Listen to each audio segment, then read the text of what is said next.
Hey guys, it's Rita, of course, and today is going to be my L&D story. So I wanted to go ahead and tell you guys about my labor and delivery and how everything went. I know this has been a highly requested video, and I apologize that it hasn't been up sooner than this.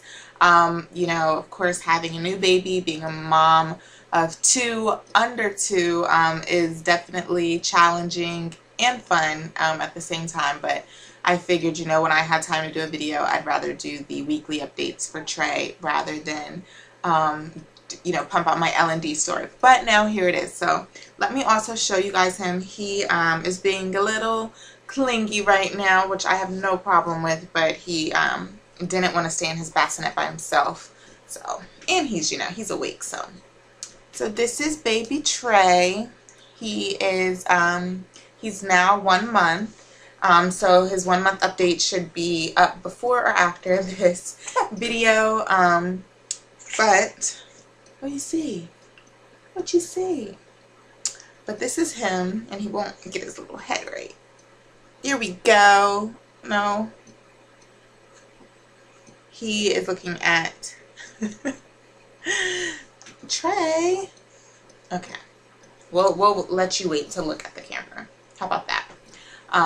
He's looking up at the lights, whether we're downstairs or upstairs, he looks at the ceiling lights. I guess he thinks they're like big mobiles. But yeah, let me take him out of the blanket so you guys can see his little body too. See, there he goes. Look down, baby. Look down. There we go. There we go. Looking just like mommy. Okay, so I'll go back to letting him look at whatever he wants to. So let's time travel back to September 11, 2012, which is his birthday and the day I delivered. So that day I kind of had an idea that I might be having a baby on September 11th. Reason being, if you guys follow me, you guys know that prior to that day I had already been vaginally dilated. So 2 weeks prior to September 11th I was 2 to 3 centimeters dilated, and then 1 week prior to September 11th I was 5 centimeters dilated. Yeah, 5 centimeters. So I had actually told my place of employment that Tuesday, September 11th was going to be my last day at work. And my reason being for that was because I had an appointment scheduled that day for 1 p.m. in the afternoon. And with being 5 centimeters dilated, one of two things was going to happen. Either I was going to go for my appointment and they would say I was even further dilated and they were going to keep me. Which technically I would have thought they would have kept me when I was 5 centimeters dilated. And that's why I'm saying if I go back and I'm even further dilated and they sent me home, I'd go crazy. Is that legal? I don't know. But so either I'd be further dilated and they'd keep me, or they would say you're still 5 centimeters dilated, let's send you home and let you naturally labor. And I was gonna say, well, let's at least strip my membranes, do a membrane sweep. And of course if that was done, I most likely would have went into labor either later that night or maybe even a couple hours later, being that I was so far dilated, or the next day. So anyway, I worked all that morning at work, and mind you, starting that morning of the 11th, I actually started having contractions that morning and the whole time that I was at work. So I want to say that they were definitely bearable, obviously, but I want to say that they were about 10 minutes apart, and then they dropped to 7 minutes apart. And then I left work at 12:30, said my goodbyes, got in the car for my appointment, left at 12:30, and in the car I was definitely starting to feel them be a little bit more intense, because I started looking at the clock and really timing them while I was driving, and they were about 5 minutes apart by the time I got to the hospital, which was a little bit exciting. So I went upstairs and I didn't say anything about being that far dilated to the nurse or anything, because I just wanted to see what they were gonna say. And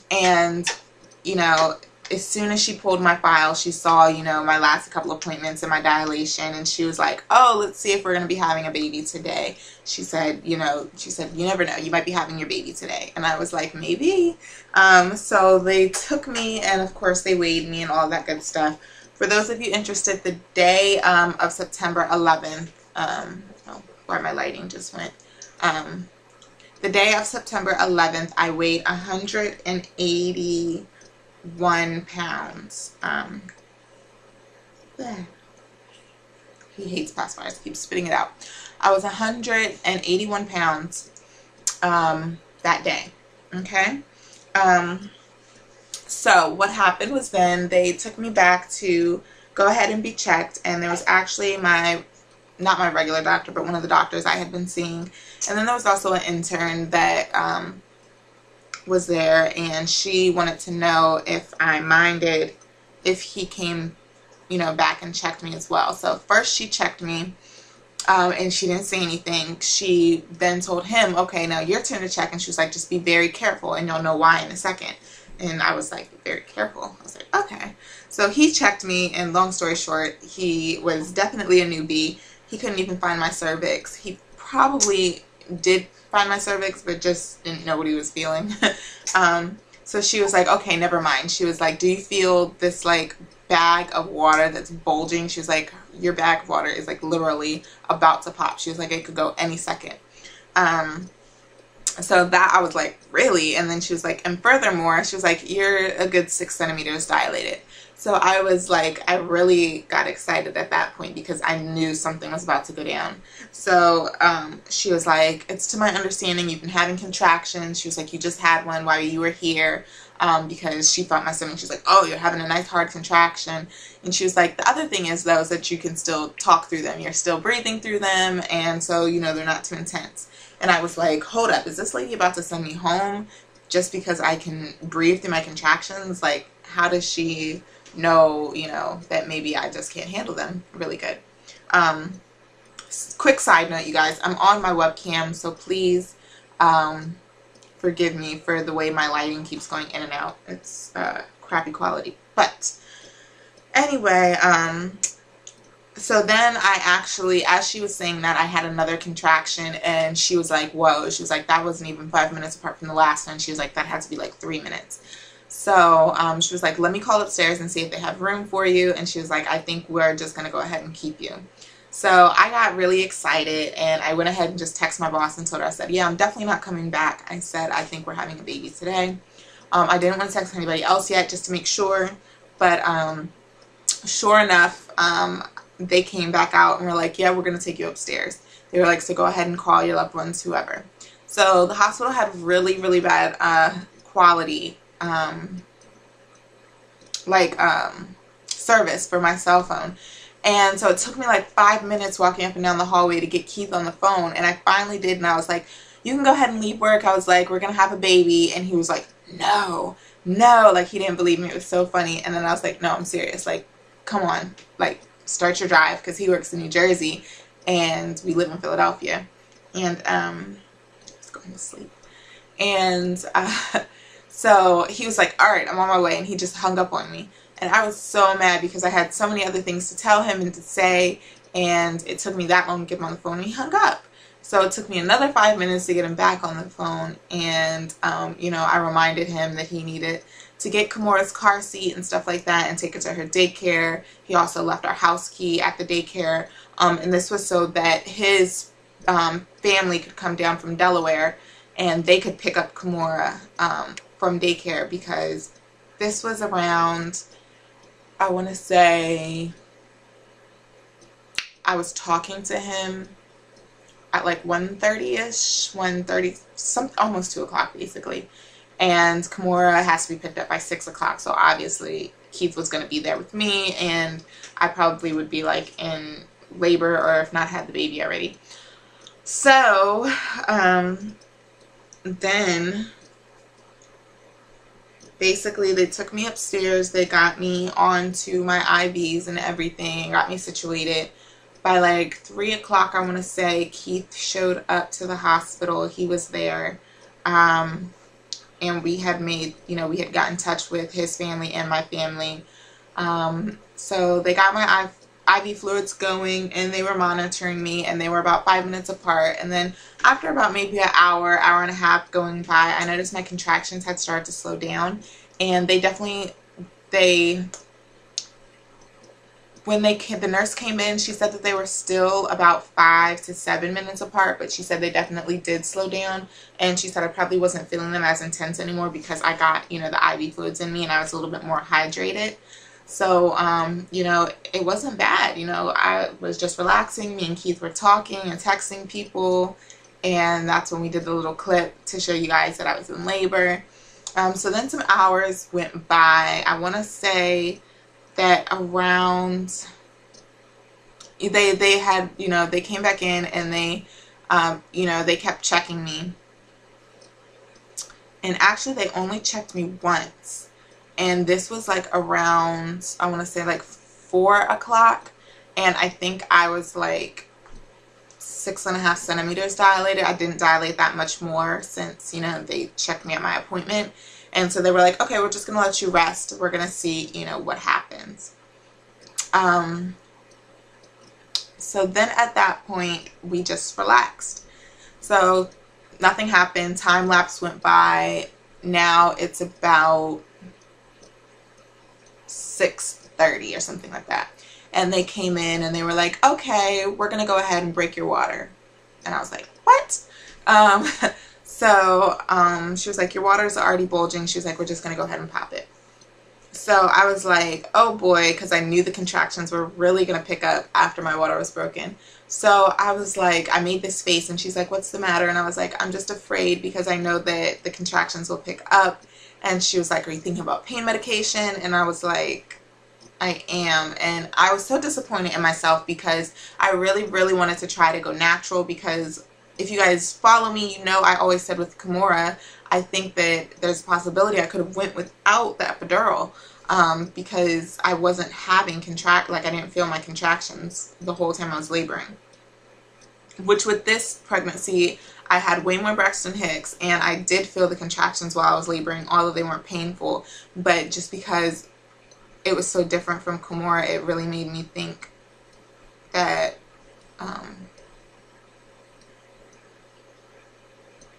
sorry, TV, I thought somebody was coming in. It really made me think that it was going to be so much more painful.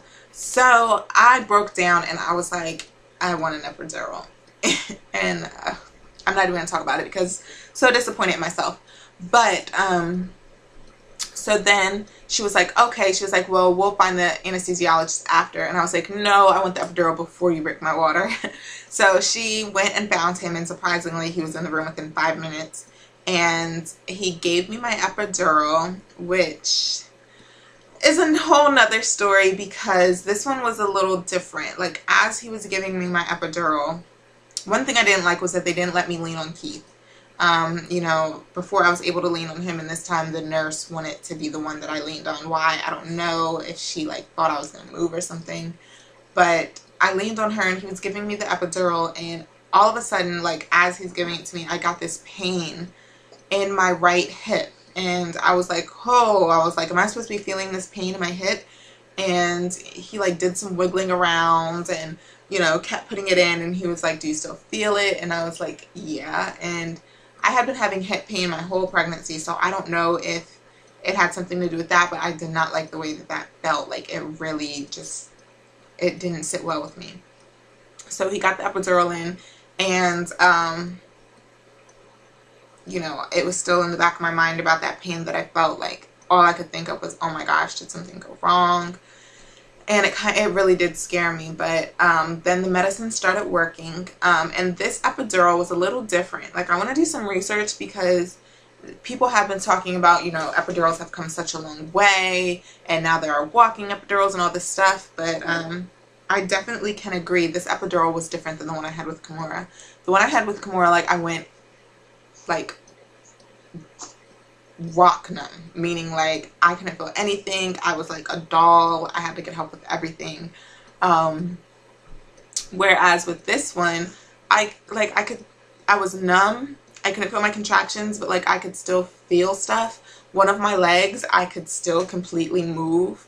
The other one was a little bit more numb, and that probably had something to do with the way I was laying and the way it was evening out.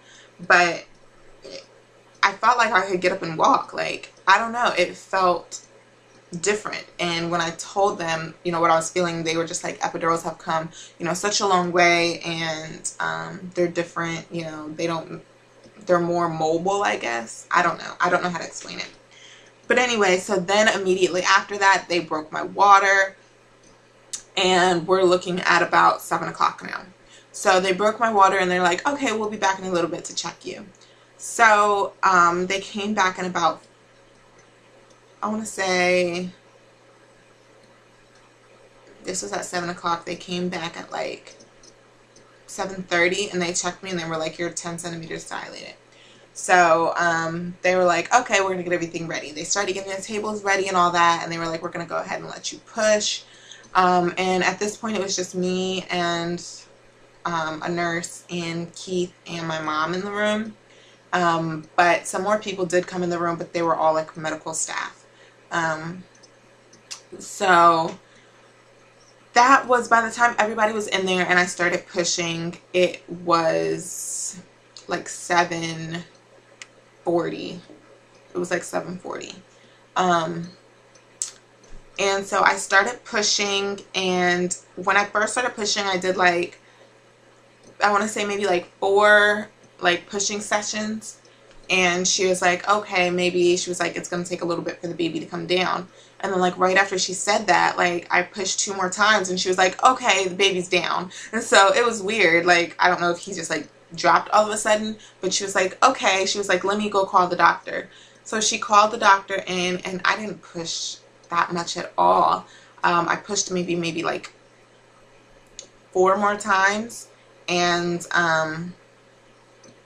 she was like, okay, the head's out. And it was funny because Keith was like, whereas with Kimura's birth, he was like really nervous and about to faint, this one, like, he was all into it, and he was down there looking, and he's like, yeah, I can see hair. This baby finally has hair. We have a baby that has hair. And it was just so funny.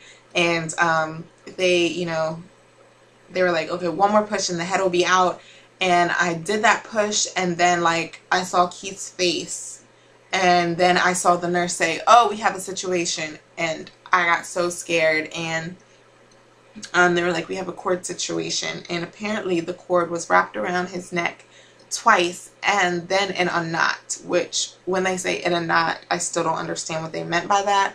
But it was wrapped around twice, and they were able to just pull it, you know, and unwrap it around his neck. But that was definitely scary because nobody was saying anything. Nobody was telling me anything. They were just like, stop pushing, you know, I guess so that they could get the cord around his neck. They didn't want it to pull tighter by me pushing again. And then after they got the cord around him, they told me to push 1 more time, and he was out. And he did cry right away, so there, you know, that eased my, you know, tension a little bit. And they were able to put him right on me, and I saw that he is a beautiful, beautiful baby. He was a nice complexion, not waterlogged like Kimura, because poor Kimura, she was so waterlogged when she came out. Keith did cut the cord, which I did not remember him cutting the cord, and the reason being was because after they put the baby on me, I knew that the baby was on me, and I looked at his face, but then I kind of like blacked out. Like, I remember what was happening, but I went into a state of shock. I started shivering, tears started coming down my face, and like I just could not stop shaking. I was shaking, shaking, shaking, shaking. Tears were coming, and I don't know, I was kind of like blacking out. They took the baby away, and I saw my mom and Keith over there with the baby, and I was like looking at them, but it was like in a daze because I was just shaking and like crying. I don't understand. And you know, the nurses were like, it's okay, we'll get you some blankets, we'll get you warm blankets and stuff like that. You know, don't worry, you know, you're just in a little bit of shock. And you know, that was weird. I had never experienced that before. So then I saw that they, you know, they hadn't started pushing on my stomach yet, but they were still like working down there. So I was like, oh gosh, did I like rip, or did they give me an episiotomy that I didn't want? So I asked, and she was like, you tore. She was like, it was a very small tear. She was like, but you also have some abrasions. I didn't know what abrasions were at that time. and I'll explain them in another video because I do know what they are now, of course. So they went ahead and they stitched up my small tear.